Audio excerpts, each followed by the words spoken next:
नमस्कार दोस्तों, मैं हूं सुनील कुमार। 26 जुलाई एक ऐसी तारीख जिसे कोई भारतीय कभी नहीं भूल सकता। एक ऐसी तारीख जिसने अपने आप को इतिहास के पन्नों में अमर कर दिया है।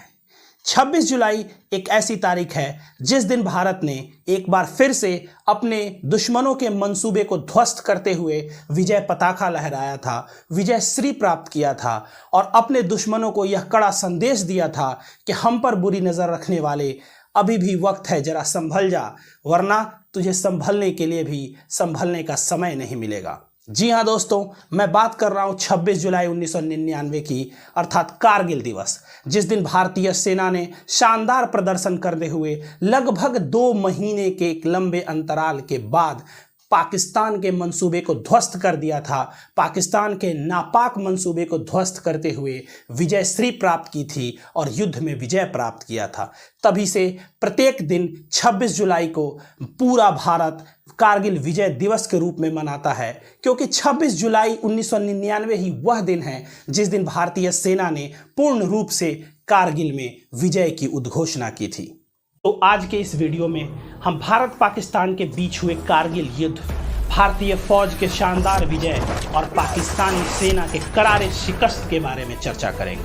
कारगिल युद्ध, जिसे ऑपरेशन विजय के नाम से भी जाना जाता है, वो मई 1999 से जुलाई 1999 के बीच भारत और पाकिस्तान के बीच तत्कालीन कश्मीर और वर्तमान के केंद्र शासित प्रदेश लद्दाख के कारगिल में हुए एक सशस्त्र संघर्ष का ही नाम है। तत्कालीन कश्मीर के द्रास सेक्टर में, जहां का तापमान लगभग -20 डिग्री से -25 डिग्री सेल्सियस के आसपास रहता है, वहां सामरिक महत्व की बहुत सारी चोटियां हैं, जैसे पॉइंट 4590 जो राष्ट्रीय राजमार्ग 1 के काफी निकट है, पॉइंट 5353, पॉइंट 5062 जिसे टाइगर हिल भी कहा जाता है। ये सारी चोटियां भारत का अभिन्न अंग हैं। इन दुर्गम चोटियों पर शीत ऋतु में जब तापमान -20 डिग्री से -25 डिग्री सेल्सियस के आसपास रहता है, तब वहां किसी मानव का रहना काफी कठिन हो जाता है। इसी कारण भारतीय सेना वहां शीत ऋतु में नहीं रहती थी। बस इसी का फायदा उठाकर पाकिस्तान के तत्कालीन सेना प्रमुख, जो बाद में वहां के राष्ट्रपति भी बने, जनरल परवेज मुशर्रफ ने आतंकवादियों के साथ पाकिस्तानी सेना को भी कारगिल पर कब्जा करने के लिए भेज दिया, जिसे ऑपरेशन बद्र का नाम दिया गया, जिसका एकमात्र उद्देश्य भारत को कश्मीर विवाद के निपटारे के लिए मजबूर करते हुए कश्मीर और लद्दाख के संबंध को तोड़ना और सियाचिन ग्लेशियर पर कब्जा करना था। पाकिस्तान की सेना और उग्रवादियों ने भारत और पाकिस्तान के बीच की नियंत्रण रेखा, लाइन ऑफ कंट्रोल, जिसे आमतौर पर LOC भी कहा जाता है, को पार करके भारत के सरजमी पर कब्जा करने की कोशिश की। पाकिस्तान ने दावा किया कि लड़ने वाले सभी कश्मीरी उग्रवादी हैं और इसमें पाकिस्तान की कोई भूमिका नहीं थी, लेकिन युद्ध में बरामद हुए दस्तावेजों, पाकिस्तानी नेताओं के बयानों से साबित हुआ कि पाकिस्तान की सेना ने प्रत्यक्ष रूप से इस युद्ध में भाग लिया था। पाकिस्तान ने कुछ इस कदर से भारतीय सीमा में घुसपैठ किया था कि भौगोलिक दृष्टिकोण से उन्हें काफ़ी ज़्यादा फायदा था, क्योंकि वो ऊंचाई पर थे और हम नीचे थे। ऊपर से युद्ध लड़ने में आसानी होती है और नीचे से ऊपर वालों को जवाब देना काफ़ी मुश्किल होता है।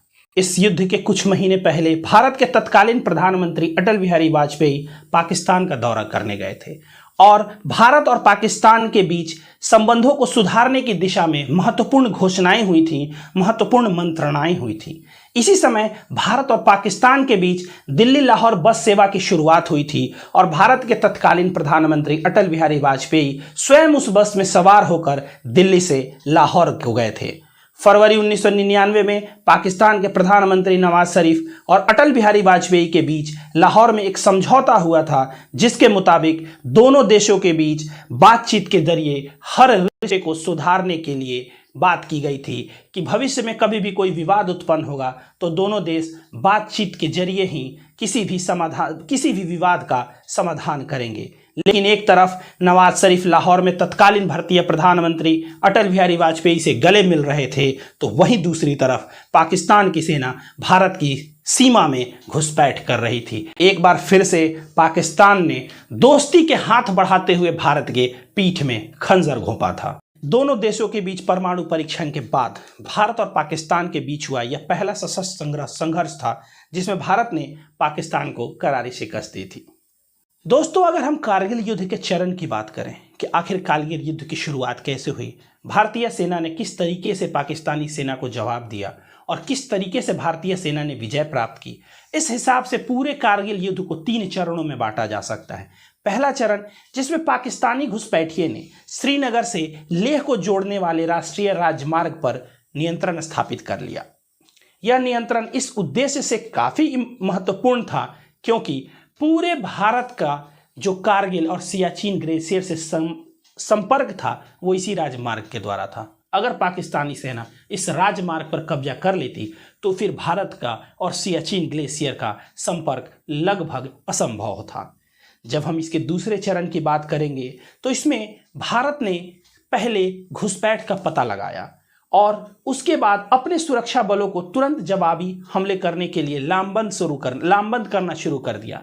और कारगिल युद्ध के जब तीसरे चरण की बात की जाती है तो उसमें भारत और पाकिस्तान के सैनिकों के बीच भीषण संघर्ष के बारे में चर्चा होती है, जिसमें पड़ोसी देश को करारी शिकस्त का सामना करना पड़ा था। मई 1999 तक भारत को पाकिस्तान के इस घुसपैठ के बारे में कोई जानकारी नहीं थी।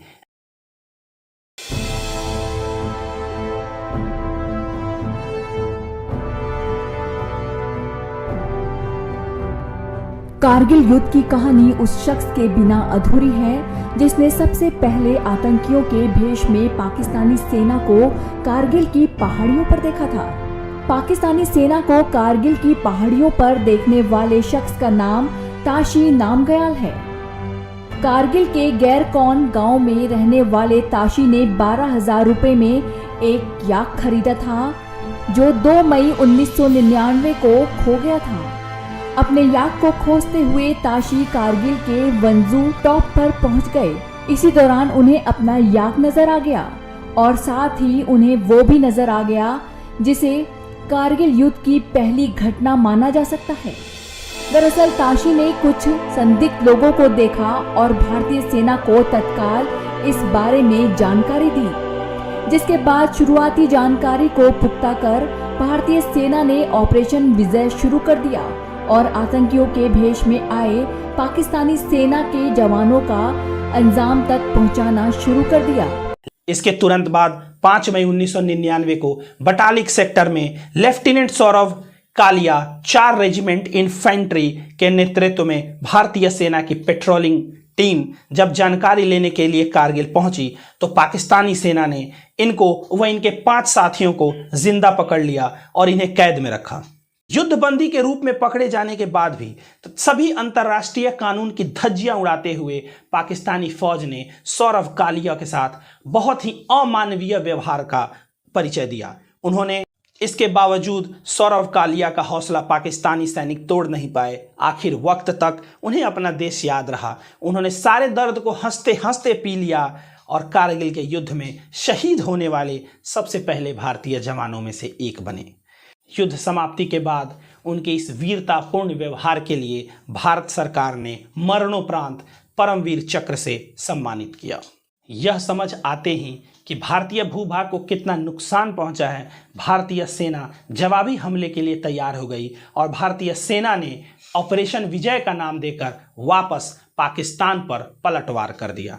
भारतीय सेना के सहयोग के लिए भारतीय वायुसेना ने ऑपरेशन सफेद सागर शुरू किया, जिसका लक्ष्य था पाकिस्तानी घुसपैठियों को भारत की सीमा से बाहर करना। भारतीय नौसेना ने ऑपरेशन तलवार के तहत कराची तक पहुंचने वाले समुद्री मार्ग से सप्लाई को रोकने के लिए अपने पूर्वी इलाके के जहाजी बेड़े को अरब सागर में ला खड़ा कर दिया। इस तरह से भारतीय सेना ने पाकिस्तान की घेराबंदी करनी शुरू कर दी और पाकिस्तान पर प्रारंभिक दबाव बनाना शुरू कर दिया। लेकिन यह तो बस एक शुरुआत थी, अभी एक लंबा सफर बाकी था।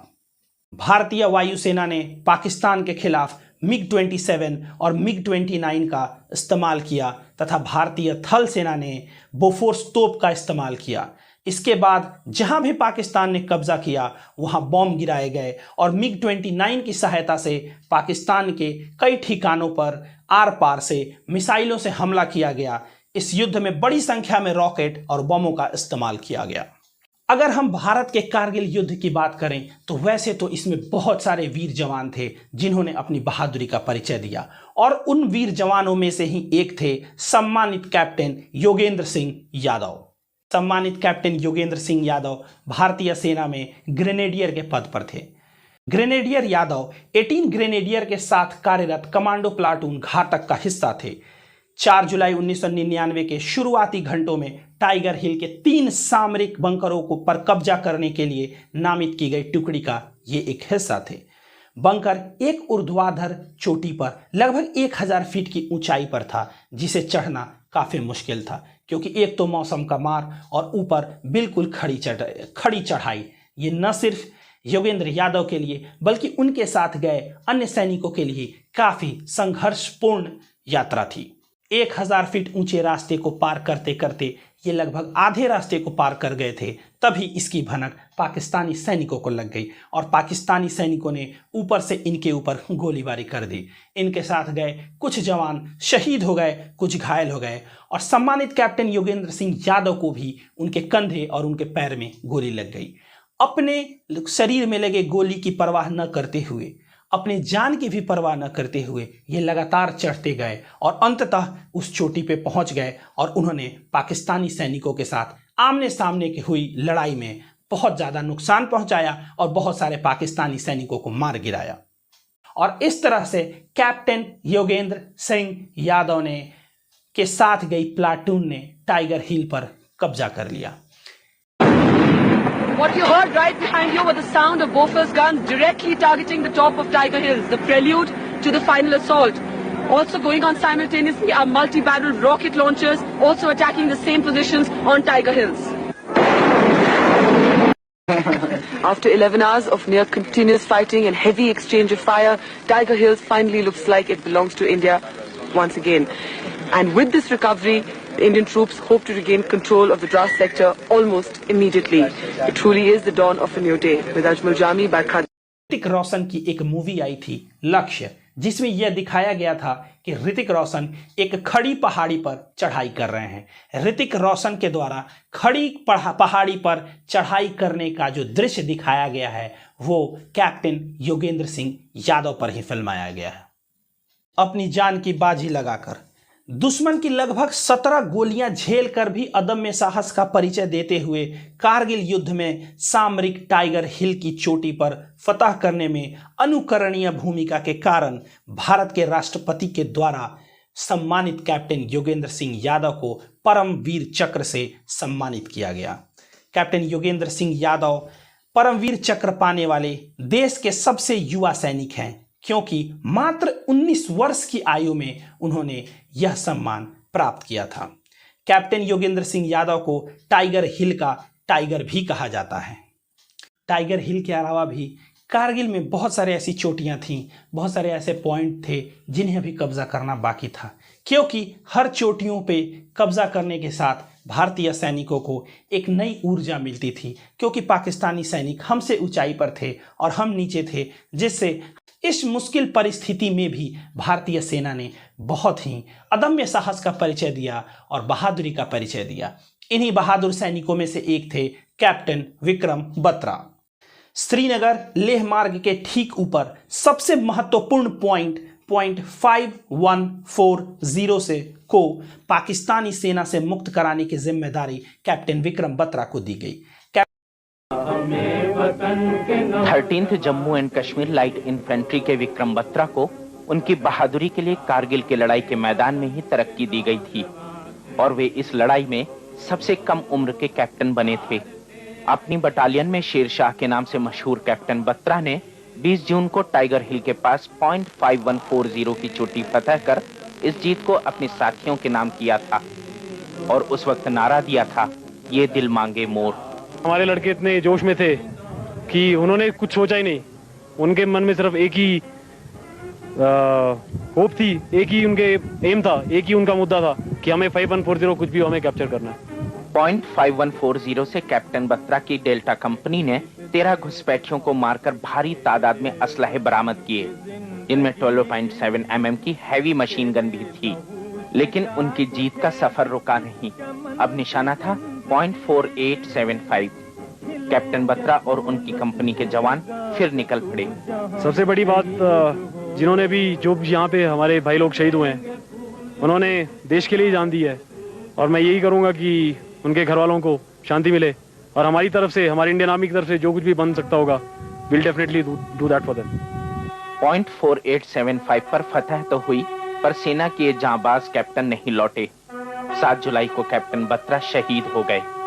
विक्रम बत्रा के पिता जीएल बत्रा कहते हैं कि उनके बेटे के commanding officer lieutenant colonel Y K. Joshi ने कैप्टन विक्रम बत्रा को शेर शाह की उपाधि से नवाजा था। एक बार कैप्टन विक्रम बत्रा ने कहा था कि विक्रम, जल्दी आना। या तो बर्फीली चोटी पे तिरंगा लहरा के आऊंगा, नहीं तो उसी तिरंगे में लिपटा हुआ चलाऊंगा, लेकिन आऊंगा जरूर। इस प्रकार कैप्टन विक्रम बत्रा ने शत्रु के सम्मुख अत्यंत उत्कृष्ट व्यक्तित्व, वीरता तथा उच्चतम कोटि के नेतृत्व का प्रदर्शन करते हुए भारतीय सेना की सर्वोच्च परंपराओं के अनुरूप अपना सर्वोच्च बलिदान दिया। इस अदम्य साहस और पराक्रम के लिए कैप्टन विक्रम बत्रा को भारत सरकार ने मरणोपरांत परमवीर चक्र से सम्मानित किया। 2003 में आई हिंदी फिल्म LOC कारगिल में पूरे कारगिल संघर्ष पर आधारित अभिषेक बच्चन ने कैप्टन विक्रम बत्रा की भूमिका निभाई। एक बार फिर से वर्ष 2021 में आई फिल्म शेरशाह में सिद्धार्थ मल्होत्रा ने कैप्टन विक्रम बत्रा की भूमिका निभाई थी। एक के बाद एक वीर भारतीय सैनिकों ने चोटी पर अपना कब्जा करते हुए भारतीय तिरंगा फहराते गए और भारत की विजय पताका का एक नया इतिहास लिखते गए। इसी क्रम में जून का दूसरा सप्ताह खत्म होते होते भारतीय सेना के नियंत्रण में बहुत सारे इलाके आने लगे थे। तत्कालीन भारतीय थल सेना के प्रमुख जनरल वेद प्रकाश मलिक ने कहा था कि अगर पूरे कारगिल युद्ध में भारत के पक्ष में एक टर्निंग पॉइंट की बात की जाए जिसने पूरे कारगिल युद्ध को भारत के पक्ष में घुमा दिया, तो वो था तोलोलिंग पर कब्जा। तोलोलिंग पर कब्जा एक इस प्रकार का कार्य था जिसने भारतीय सेना में ऊर्जा की एक नई लहर पैदा कर दी, जिसने भारतीय सेना में जोश का एक नया जज्बा पैदा कर दिया। तमाम संघर्ष के बावजूद भारतीय सेना ने कठिन परिस्थिति में उन दुर्गम इलाकों में जहां किसी भी मानव का रहना उस भौगोलिक स्थिति में कठिन था, एक शानदार और अदम्य साहस का परिचय देते हुए अंततः पूरे कारगिल युद्ध को भारत के पक्ष में घुमा दिया और 14 जुलाई 1999 को तत्कालीन भारतीय प्रधानमंत्री अटल बिहारी वाजपेयी ने कारगिल के युद्ध में भारत के विजय की घोषणा कर दी। और ठीक उसके 12 दिन बाद अर्थात 26 जुलाई को भारतीय सेना ने पूर्ण रूप से कारगिल के युद्ध में भारत के विजय की कहानी को बयां कर दिया और उन्होंने अब प्रश्न यह उठता है कि आखिर एक ऐसा देश पाकिस्तान जिसकी अर्थव्यवस्था भी खराब थी, जिसकी राजनीतिक व्यवस्था भी खराब थी, उसने कारगिल युद्ध जैसे भीषण संघर्ष के बारे में सोचा क्यों? आखिर इस युद्ध के पीछे पाकिस्तान का क्या मकसद था? क्या पाकिस्तान सरकार ने इस युद्ध को कराया था या पाकिस्तानी सेना जो आमतौर पर वहां के सरकार पे हावी होती है उसने बिना पाकिस्तानी सरकार को इन्फॉर्म किए इस युद्ध को किया? अगर हम पाकिस्तान के मकसद की बात करें तो सबसे प्रमुख मकसदों में से एक था सियाचिन से भारत को अलग थलग करना। इंडियन एक्सप्रेस के एसोसिएट एडिटर सुशांत सिंह कहते हैं कि पाकिस्तान का मकसद यही था कि भारत की सुदूर उत्तर की जो टिप है वहां सियाचिन ग्लेशियर की लाइफलाइन NH-1D को किसी तरह काटकर उस पर नियंत्रण किया जाए। वो उन पहाड़ियों पर आना चाहते थे जहां से वो लद्दाख की ओर जाने वाली रसद के जाने वाले काफिलों की आवाजाही को रोक दें और भारत को मजबूर कर दें कि वो सियाचिन ग्लेशियर छोड़ दे। सुशांत सिंह का कहना है कि मुशर्रफ को यह बात बहुत बुरी लगी थी जब भारत ने 1984 में ऑपरेशन मेघदूत के तहत सियाचिन ग्लेशियर पर कब्जा कर लिया था। उस समय जनरल परवेज मुशर्रफ पाकिस्तान की कमांडो फोर्स में मेजर हुआ करते थे। उन्होंने कई बार उस जगह को खाली करवाने की कोशिश की, लेकिन वो कभी सफल नहीं हो पाए।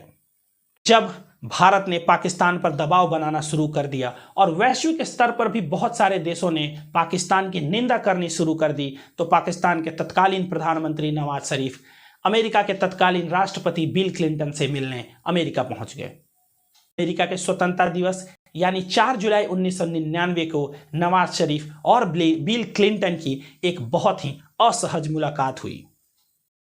उस मुलाकात में मौजूद क्लिंटन के दक्षिण एशियाई मामलों के सहयोगी ब्रूस राइडल ने अपने एक पेपर अमेरिकाज डिप्लोमेसी इन 1999 कारगिल समिट में लिखा, एक मौका ऐसा आया जब नवाज ने क्लिंटन से कहा कि वो उनसे अकेले में मिलना चाहते हैं। क्लिंटन ने कहा कि ये संभव नहीं है। ब्रूस यहाँ पर नोट्स ले रहे हैं। मैं चाहता हूँ कि इस बैठक में हमारे बीच जो बातचीत हो रही है उसे लिखा जाए। क्लिंटन ने कहा, मैंने आपसे पहले ही कहा था कि अगर आप बिना शर्त अपने सैनिक नहीं हटाना चाहते तो यहाँ न आए। अगर आप ऐसा नहीं करते तो मेरे पास वक्तव्य का मसौदा तैयार है जिसमें कारगिल संकट के लिए सिर्फ और सिर्फ पाकिस्तान को दोषी ठहराया जाएगा। उधर नवाज शरीफ और बिल क्लिंटन के बीच बातचीत हो रही थी और इधर टाइगर हिल पर भारतीय सैनिकों द्वारा फहराए गए तिरंगे की खबर फ्लैश हो रही थी। अप्रैल मई में पाकिस्तानी सेना के द्वारा भारत में घुसपैठ, फिर भारतीय सेना के द्वारा पाकिस्तानी सैनिकों के प्रति पलटवार और फिर भारतीय सेना के द्वारा इस युद्ध में विजय प्राप्त करना एक अपने आप में ही एक ऐसा ऐतिहासिक घटना है जिसे भारतीय इतिहास में कभी नहीं भुलाया जा सकता। हर बार अगर हम कारगिल युद्ध के परिणाम और उसके प्रभाव की बात करें तो पाकिस्तान में इस युद्ध के कारण राजनीतिक और आर्थिक अस्थिरता बढ़ गई और नवाज शरीफ की सरकार को परवेज मुशर्रफ ने पलट दिया और वहां आपातकाल की घोषणा कर दी और उसके कुछ दिनों बाद जनरल परवेज मुशर्रफ पाकिस्तान के राष्ट्रपति बन गए। उनके राष्ट्रपति बनने के साथ ही पूरी दुनिया ने यह जान लिया कि आखिर पाकिस्तान की सेना का और पाकिस्तान की सरकार का कारगिल युद्ध में प्रत्यक्ष रूप से हाथ था। पाकिस्तानी सेना के द्वारा भारत की सरजमी पर किए गए घुसपैठ के कारण भारत और पाकिस्तान के बीच चल रहे पीस टॉक शांति वार्ता लगभग बेपटरी हो गई और जिसे भारत पर कारगिल युद्ध के प्रभाव की बात करें तो इसमें हमने बहुत सारे वीर सैनिकों को खो दिया। हमारे बहुत सारे वीर जवान शहीद हो गए। हमारे बहुत कारगिल युद्ध ने पूरे भारत में ऊर्जा का और देशभक्ति का एक ऐसा जोश का संचार कर दिया जो पहले बहुत दिनों से भारत में नहीं देखा गया था। इस कारगिल युद्ध ने भारत में बच्चों से लेकर बूढ़े तक देशभक्ति का एक नया संचार पैदा कर दिया और ऐसी परिस्थिति पैदा कर दी कि ऐसा लग रहा था कि मानो भारत के सब लोग बस इतना ही कह रहे हैं कि तन समर्पित मन समर्पित और यह जीवन समर्पित, चाहता हूँ देश की धरती तुझे कुछ और भी दूं। माँ तुम्हारा ऋण बहुत है मैं अकिंचन, किंतु इतना कर रहा तुमसे निवेदन। थाल में लाऊं सजाकर भाल जब भी, कर दया स्वीकार लेना वह समर्पण। गान अर्पित प्राण अर्पित रक्त का कण कण समर्पित, चाहता हूँ देश की धरती तुझे कुछ और भी दूं। दोस्तों आज के वीडियो में बस इतना ही। बहुत जल्द एक नए वीडियो के साथ मैं फिर आपके सामने आऊँगा। तब तक के लिए नमस्कार, जय हिंद।